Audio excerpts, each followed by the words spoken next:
Area vector को हम define करेंगे क्योंकि हम जो टॉपिक स्टार्ट करेंगे इसके बाद वो है इलेक्ट्रिक फ्लक्स, और इलेक्ट्रिक फ्लक्स को पढ़ने से पहले आपको एरिया के बारे में पता होना चाहिए, ठीक है, क्योंकि हम उसमें इलेक्ट्रिक फ्लक्स में उस एरिया वेक्टर और एरिया के बारे में हम डिस्कस करेंगे, ठीक है। तो एरिया वेक्टर क्या है? एरिया वेक्टर जिसको हम एस से रिप्रेजेंट करते हैं, ठीक है। For a plane surface is a vector whose magnitude is equal to area of surface and direction is perpendicular to the surface, ठीक है। सो एरिया वेक्टर क्या है? आपका किसी भी वेक्टर को हम किस तरीके से रिप्रेजेंट करते हैं? उसका मैग्नीट्यूड एंड डायरेक्शन। तो एरिया वेक्टर जो है उसका जो मैग्नीट्यूड है वो किसके इक्वल होता है? जो सरफेस का एरिया होता है, और जो डायरेक्शन है उसका वो हमेशा कैसे होता है? Perpendicular to the surface. For example अगर मैं इस सीट को देखूँ, ये जो आपकी सीट है, तो ये आपका क्या है? अगर हम इसको इस पे एक प्लेन कंसीडर करें तो वो क्या है? आपका सरफेस है, एक प्लेन सरफेस है, और जिसमें डायरेक्शन कैसे होगा? परपेंडिकुलर दैट मीन्स वो अपवर्ड भी हो सकता है और डाउनवर्ड भी हो सकता है, ठीक है। सो एरिया को हम किस तरीके से रिप्रेजेंट करेंगे? एरिया वेक्टर को उसका magnitude, surface area and its unit vector, ठीक है। If S is the area of surface and unit vector perpendicular to the surface is n cap, तो एरिया वेक्टर को हम इस तरीके से लिखते हैं। अब सरफेस एरिया जो है आपके दो टाइप के हो सकते हैं। फॉर ओपन सरफेस, जिसको हम प्लेन सरफेस भी कहते हैं, ओपन सरफेस और प्लेन सरफेस, दैट मीन्स एक बुक की तरह अगर हम लें तो सरफेस कैसा है? ओपन सरफेस और प्लेन सरफेस, ठीक है। ओपन सरफेस की हम बात करें तो उसमें क्या होता है? आपके दो डायरेक्शन हो सकते हैं, अपवर्ड एंड डाउनवर्ड, तो उसको हम इस तरीके से रिप्रेजेंट कर सकते हैं। और open surface two direction are possible perpendicular to the surface. अब वो अपवर्ड भी हो सकता है और डाउनवर्ड भी हो सकता है, ठीक है। अब हम बात करेंगे क्लोज सरफेस। क्लोज सरफेस आपका किस तरीके से है? जैसे आपने एक बॉल देखी है, तो जो बॉल के एक स्फेरिकल बॉल है, तो वो जो उसका जो सरफेस है उसको हम कैसा कहेंगे? क्लोज सरफेस, क्योंकि वो क्या है? क्लोज है पूरी तरीके से, ठीक है। और उस सरफेस की हम बात करें तो फॉर क्लोज सरफेस, तो उस पर जो डायरेक्शन है, अगर ये आपने, जरूरी नहीं हो आप स्फेरिकल लें, वो किसी भी रैंडम शेप का ले लें। फॉर एग्जांपल आलू अगर हम ले लें, आलू की शेप कैसी होती है? आपकी इस तरीके से होती है ना, तो उसका भी जो सरफेस है वो कैसा है? क्लोज सरफेस है। So for close surface direction of area vector is vector, जो डायरेक्शन ऑफ जो एरिया वेक्टर है is always taken perpendicular to each other, perpendicular to each area element in outward direction. अगर मैं कहीं पे भी यहाँ पर एरिया एलिमेंट की बात करूं तो उसके लिए डायरेक्शन जो होगा परपेंडिकुलर होता है, वो तो वो क्या होगा? हमेशा आउटवर्ड होगा। अगर मैं यहाँ पर लूंगा तो एन कैप आउटवर्ड होगा इस तरफ। तो ये आपका एरिया है और ये आपका क्या है? एरिया एलिमेंट आपने लिया है, ठीक है। और टोटल एरिया अगर आपको इसको निकालना है तो आप क्या करेंगे? इंटीग्रेट कर देंगे, तो आपको पूरा टोटल एरिया निकल के आ जाएगा, ठीक है। अगर आपको पूरा सरफेस एरिया निकालना है इसका, तो हम इसको क्या करेंगे? सरफेस इंटीग्रेट करेंगे, तो आपके पास टोटल सरफेस एरिया इसका निकल के आ जाएगा, ठीक है। तो ये आपका था एरिया वेक्टर और सरफेस एरिया, ठीक है। क्योंकि हमें इसका यूज करना है आगे इलेक्ट्रिक फ्लक्स में, तो अब हम आगे इलेक्ट्रिक फ्लक्स के बारे में डिस्कस करेंगे। इलेक्ट्रिक फ्लक्स रिप्रेजेंट क्या करता है? इसको हम किस तरीके से डिफाइन करेंगे? इलेक्ट्रिक फ्लक्स किसी भी सरफेस से जो number of electric field lines pass करती हैं उसकी मेजरमेंट है, यानी it is the measure of number of electric field lines passing through any surface. That surface can be open surface or plane surface and closed surface. So electric flux क्या है? इसको हम किस तरीके से डिफाइन करेंगे? Electric flux linked with a surface placed in an electric field is the measure of lines of field passing through the surface. And it is represented by, इसको हम रिप्रेजेंट किससे करते हैं? फाई बेस में ई लिखेंगे क्योंकि हम बात कर रहे हैं इलेक्ट्रिक फ्लक्स की, तो हम यहाँ ई लिख देंगे। अब the number of lines of electric flux passing through any surface depends on three factors. तीन फैक्टर्स पे वो डिपेंड करता है। नंबर वन, इलेक्ट्रिक फील्ड की इंटेंसिटी क्या है, सेकंड है उस सरफेस का एरिया क्या है जिससे वो आपकी फील्ड लाइंस क्रॉस कर रही हैं, and orientation of surface with respect to electric field, और उस सरफेस का ओरिएंटेशन कैसा है, ठीक है। और उसी के अकॉर्डिंग अगर हम मैथमेटिकली इलेक्ट्रिक फ्लक्स को रिप्रेजेंट करना चाहें तो हम किस तरीके से करेंगे? मैथमेटिकली अगर हम बात करें, electric flux can be defined as electric flux passing through a plane surface placed in a uniform electric field is equal to product of component of electric field intensity along the normal to the surface of area of the surface. That means E का component जो surface की तरफ होगा, ठीक है, उसके हम component को लेते हैं, तो यहाँ अगर हम देखें ये आपका एक इलेक्ट्रिक फील्ड डायरेक्शन इस तरफ है। आपने सरफेस को इस तरीके से लिया कि अगर हम उस पर नॉर्मल ड्रॉ कर रहे हैं तो इस डायरेक्शन में डायरेक्टेड है, तो इन दोनों के बीच एंगल कितना है, थीटा। तो फ्लक्स को हम इलेक्ट्रिक फ्लक्स को किस तरीके से रिप्रेजेंट करेंगे, ई का कौन सा कंपोनेंट इस तरफ होगा, कॉस कंपोनेंट, यानी E cos theta into S, यानी ई एस कॉस थीटा, जिसको हम क्या लिख सकते हैं, electric flux can also be written as dot product of electric field intensity and area vector, surface area vector, so E dot S. So ये electric flux का mathematical formula है।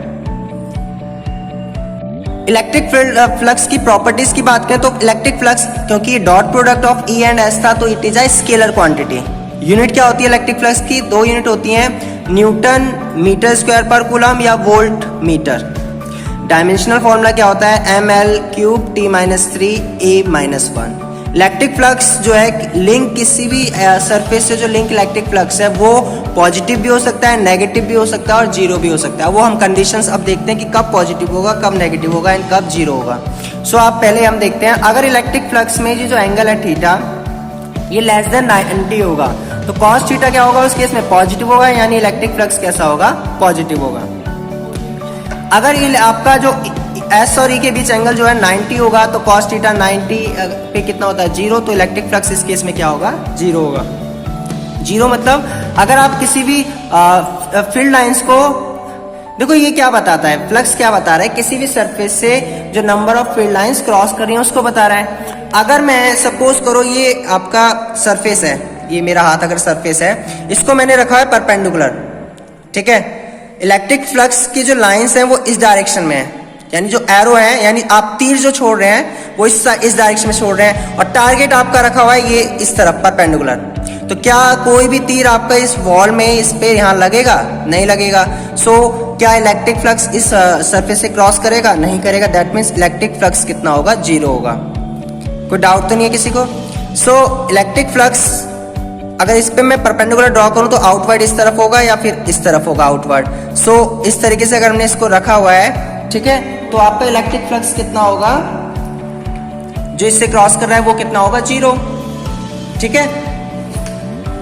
इसको आप इस तरीके से देख लीजिए, ये आपका ये टारगेट है इस तरीके से, ठीक है। सो ये आपका टारगेट है। अब इस टारगेट को आपने रखा ऐसे है और आप एरो जो छोड़ रहे हैं, यानी जो इलेक्ट्रिक फील्ड की डायरेक्शन है वो आप देख सकते हैं आपका इस तरफ है, इस साइड ऐसे। तो क्या कोई भी फील्ड लाइंस इससे क्रॉस करेगी, इस वाले से नहीं करेगी। दैट मीन्स फ्लक्स कितना होगा, जीरो होगा, ठीक है। अब नेक्स्ट केस है, अगर आपका इलेक्ट्रिक जो आपका सरफेस है आपका, अगर वो इलेक्ट्रिक फील्ड से इस तरीके से एंगल बनाए थीटा, कि वो थीटा ग्रेटर देन 90 हो तो कॉस ग्रेटर देन 90 पे क्या होगा, नेगेटिव। तो उस केस में क्या होगा, फाई की वैल्यू नेगेटिव होगी। एक और कंडीशन भी है, वो कंडीशन क्या है, इसको हम आगे भी डिस्कस करेंगे। फाई ही पॉजिटिव होगा अगर इलेक्ट्रिक फील्ड लाइंस जो है किसी भी सरफेस से आउटवर्ड होती हैं, तो फाई की जो वैल्यू होती है वो पॉजिटिव होती है। लेकिन अगर वो फील्ड लाइंस इनवर्ड होती हैं, यानी सरफेस में घुस रही हैं जिस टाइम पे, अगर उस केस में देखें इनवर्ड, तो वो क्या होगा, उस केस में वो नेगेटिव होंगी, ठीक है।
अगर हम एक general definition of electric flux की बात करें, चाहे वो आपका प्लेन सरफेस हो चाहे आपका क्लोज सरफेस हो, तो हम उसको किस तरीके से डिफाइन कर सकते हैं? तो electric flux linked with any surface placed in electric field is equal to surface integration of electric field at that surface.